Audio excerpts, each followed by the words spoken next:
I hate to tell you this, but I'm a loud leftist voice. My social circle is evenly split liberal and con, and about 1% of them are sympathetic to Neely. Well, yeah, of course. Americans hate homeless people. That's the reason why this is difficult.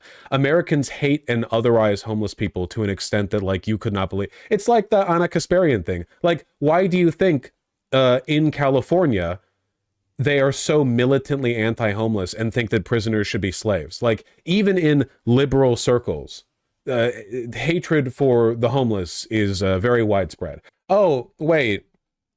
The person who I responded to and they said their social circle was largely anti-Neely, I thought that you were, like, contributing to the discussion. You're in favor of his murder, too, kind of. He said he was going to murder people on the train. He didn't, quote, get shouty. Oh, wait, I described in full what he did. I didn't whitewash it at all. I even said that football tackling him might have been... I said initiating physical contact against him by football tackling him would probably be a morally justifiable action. I'm not, like, lib-shitting here. New York City Police Department arrested Neely 42 times across the last decade. Irrelevant to the interaction on the subway car. We're only going off testimony from the incident.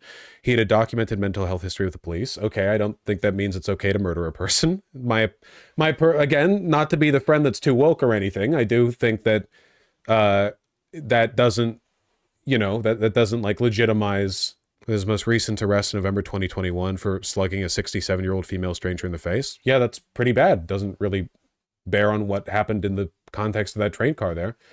Me, when I murder someone in the New York Metro, and then it turns out later that completely unrelated to the facts of the case, he committed crimes in, like, years ago.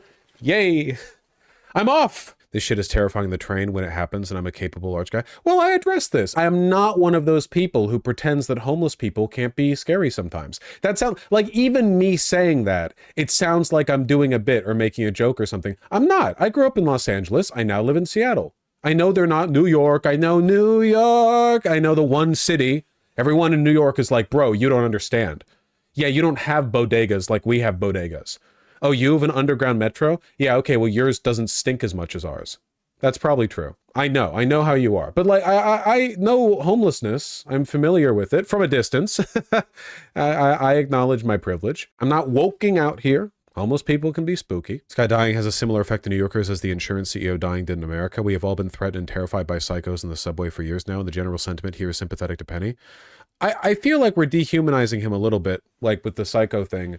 Like, obviously, Neely was very mentally unwell, but, and I'm not defending that. I'm not saying he's, like, a good person or anything. I'm just saying, like, we should be able to step back for a moment and understand the forces that cause stuff like that. Listen, you don't get to be a progressive, but then you ditch that when you personally have a negative experience with a marginalized group, of which the homeless are. You don't get to be, like, theoretically anti-racist, but then, like, well, the black people in your city are poor and commit some crimes, so you're like, okay, hold on, we're all sick of them. Like, you can't, because that's kind of what's happening here, right? You can step back, and again, we're not pulling any punches here. This is the anti-woke stream. Again, I grew up in Los Angeles, all right? Trust me, I know what homeless people are like, and I know what a lot of the areas in Los Angeles that are majority black are like, okay? It doesn't take very much. Los Angeles, they're cut up by interurban highways. You can see from, like, a satellite map the zip code income differences, like when you cross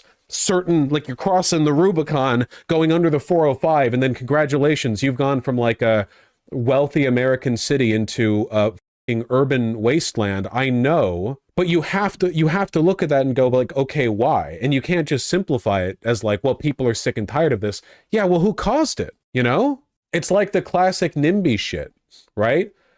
Where you have, like, upper middle class progressive, you know, people like urbanites, and then they personally have bad experiences with homeless people, which is legit. Like, you can have bad experiences with homeless people. I have, a lot of people have. And then it kind of, like, erodes their progressivism, because their progressivism was insincere. Their progressivism only existed in, like, a bubble. A real progressive has to, like, look at the dark heart of humanity, I guess, and still come away from that and go, like, yeah, I mean, it sucks, but what's causing this? And in the case of Neely and a bunch of other homeless people, it's skyrocketing housing prices, police ineffectuousness and brutality, the complete closure of, like, you know, health institutions that, you know, address these issues, like the lack of support systems and networks that provide people like Neely an opportunity to, you get me, Do you have any thoughts on why exposure to other races tend to make people less racist, but exposure to homeless people seems to do the opposite? Because homeless people are like the most otherized, dispossessed group you can imagine. If you and they are categorically different by nature of the experiences they have. If you are racist, but then you go to a city and meet black people, what's the black person you meet doing? Probably like buying a cigarette pack at a 7-Eleven or what, I don't know. They're on the street doing something like that. They're walking. They're normal people. Homeless people are people, obviously. Sorry for being too woke, but like, let's be real. When you see a homeless person, they're not just like a normal guy with a different skin tone. They're a crumpled mess of blankets that smells really bad in an alleyway, being like really scary and uncomfortable and like morally upsetting to look at. And by virtue of a lot of them being addicts or mentally unwell, or let's be real here, stinky. I'm not trying to make light of it. It's just true. They are repellent. They are naturally repellent. So in the case of homeless people, like this is kind of like the real test for progressives, right? This is the real test of your principles, which is, can you hold true even in dealing with these people? If you've gone on the metro or you go, you know, on First Street or whatever in Seattle, I mean, or like Third and Pike, I mean, whatever you want to go, and you encounter homeless people, and and a lot of them will harass you, they'll bother you, they're in many cases rude, which, not blaming them for being rude, by the way, with what life's thrown at them, not blaming them for being rude, but also sometimes they threaten, they sexually harass, they sexually assault, and it's awful, and it's not defensible, and it's not explained away by their circumstances. Can you see all of that and still hold true to the belief that resources and political will should be spent to make their lives better, which is how homelessness gets addressed? Like, it's a mutual benefit. Their life gets better, your life gets better.